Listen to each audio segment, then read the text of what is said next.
Hey guys, Tristan here from the CPAPstore.ca. Don't mind me if I look a little red. My ceiling is red and my tent don't get a red ceiling. It's a little brutal in the day. Now, today I'm going to talk about camping with CPAP, traveling with a CPAP, and 5 accessories that you might want on your next camping adventure. Now, I don't think you need any of these accessories. You can totally make do with your own normal CPAP with your at-home setup, but some of these things might make your life easier. And I know it's kind of intimidating starting CPAP for the first time and being like, oh, does that mean I can't camp? So I hope these products and these tips help you out a little bit. So the first thing I have is the AirMini. So this is the ResMed AirMini. There's another travel machine called the Z2, but I think the ResMed, just sticking with the higher brand names, I could say, is beneficial. The pricing of the Z2 versus the AirMini is about the same, and the Z2 I think is actually a little bit louder, so I would go with the AirMini if you're picking between the two. But this is what an AirMini looks like. Does everything your normal CPAP would do, except it doesn't have a humidification chamber, so it does that using the Humidex system, which I'll show you in a minute. Now, the AirMini, a lot of people say is a lot noisier than typical CPAPs, and that is semi-true. I've actually tested both the AirMini and the AirSense 11 with decibel meters and stuff like that, and they actually came out to pretty close the same amount of decibels. So what I actually found is that the AirMini noise is slightly more annoying, and I think for some people, they think it's louder because they're more used to it, or I guess the human brain picks it up. In terms of like legitimate decibels, they're very similar, but the noise of the AirMini, whatever reason, people perceive it as louder or more annoying or something like that. And then the totally other group of people don't even notice it at all. So that's one drawback with the AirMini, but obviously what's really good is that it's small. So if you have a tent or RV, you don't have to find a special spot to put it. You know, you can just put it anywhere, throw it anywhere in your RV, camper van, tent setup, little one-man tent, whatever, you can take it. And then, like I said, it has the Humidex system. So this is the tube. So if you open this up, it has a little Humidex tab in it, and this is what allows you to get humidity. Humidex basically uses your exhale air to create humidity and filter that. It's about the humidity level of a 4. So if you use a really high humidity, you might, obviously it's not going to be the same as your own water chamber, but it's about a 4. So if you're at a 4-ish level, it's going to feel somewhat similar.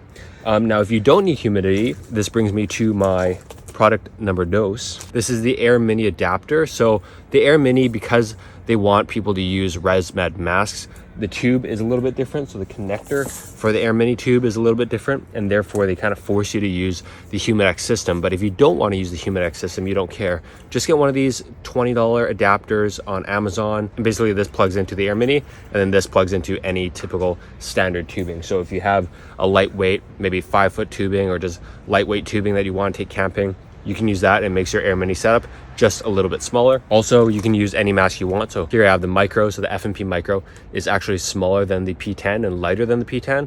So if you want the most minimal setup, you might want to get an adapter and go with a mask. Or if you're just using another brand mask, a F&P mask, a Philips mask, then you're going to need the adapter. Now you might be wondering, if I don't have the Humidex and I have the adapter, does that mean I have no choice but to have dry air? And the answer is no. You can actually get a third-party humidifier called HME, so they look like this, and you can use that in that case there. Product number 3 is going to be batteries. So this right here is the Go battery by CPAP Extras. There's tons of different batteries. There is the Medistrom battery, there's the Freedom battery, there's Zopec batteries. This is the one that I use here. This is the Go battery. A battery of this size, about 90 watt hours, is going to last you a single night if you're using around a 10 pressure max. So 10 and below, you're pretty much good to go. Over 10, you probably aren't going to get a full single night out of this battery, or you might be cutting it close. Now, batteries are going to run travel machines like AirMinis, and they're also going to run typical machines like your AirSense 10.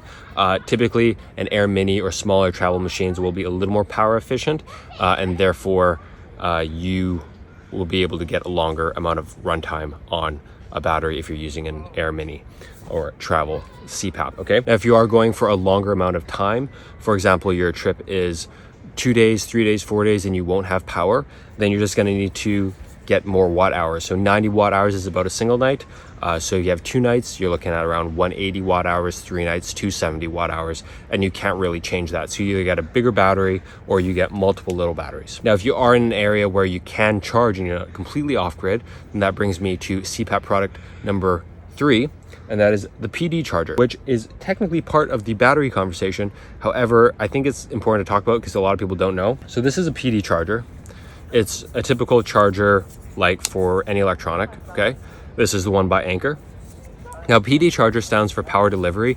If you try to charge these batteries, whether it's a Go battery or other type of CPAP batteries or larger battery banks with a non-PD charger, because the batteries are such high watt hours, it's gonna take like actually forever. So you need a PD charger to charge it quickly and so it charges properly. So if you just use like a 5 watt or 10 watt like charging brick that you might get with your maybe like an older laptop or an iPhone or something like that, is not going to charge these batteries properly, and you're going to think that you have a dud battery or it's just taking forever. So you need a PD charger. And so with this 60 watt or 65 watt Anker PD charger, I can charge my Go battery fully in about 2 hours. Now, that also brings me to the cable itself. This is also a cable by Anker. It's a USB-C cable, and it's USB-C to USB-C, but more importantly, it's a little bit thicker. It can deliver 30 watts or 60 watts or something of that nature. So you need a high quality cable and a high quality PD charger to charge your batteries effectively. If you don't have that, then charging your CPAP batteries is going to take forever. You'll have to rule out the option of going to a cafe or something and charging up your battery. So when I'm at a campsite, I can just charge this at the campsite. It takes 2 hours or 1.5 hours to top it up, and then you're good to go for the next night, or go to cafe or whatever and do some work and charge it up properly with a PD charger. If you are on the road a lot, you can use one of these PD chargers for your car. Now this outputs about 20 watts, so it takes about 6 hours to charge your battery. So if you're driving a lot and doing a lot of highway driving, that might be an option, or to keep your battery topped up, it might be an option.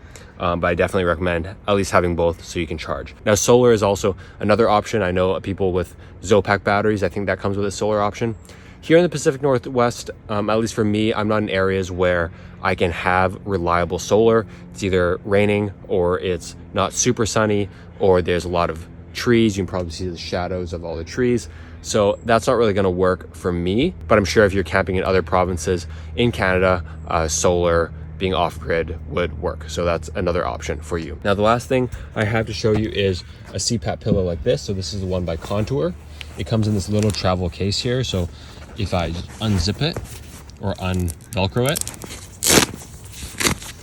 So here we have the CPAP pillow. You can see these divots here. This is for your mask. So typically people with full face masks will use a pillow like this, and therefore you can put your face here and your mask here, and it lets the tube drag down on each side of the bed pretty easily. Now this Contour travel pillow that rolls up really nicely, has a nice cool texture, but it doesn't have the little loop for hose connection. So you'll see on the CPAP Max Contour pillow or the original Contour pillow, it has kind of a string or tether that can hold your tube on the side. This guy does not have it. If space is not your concern and you want a travel pillow, then you should get the Max or the original, because they have that tether. And sometimes bringing a tube hook into your tent or into your van can be cumbersome. So if you have that tether, it really does help. Okay, so that's it for my 5 CPAP travel products. I hope you enjoyed this video. Leave a comment down below. You can find them all at thecpapstore.ca. And take care, guys. Camp well.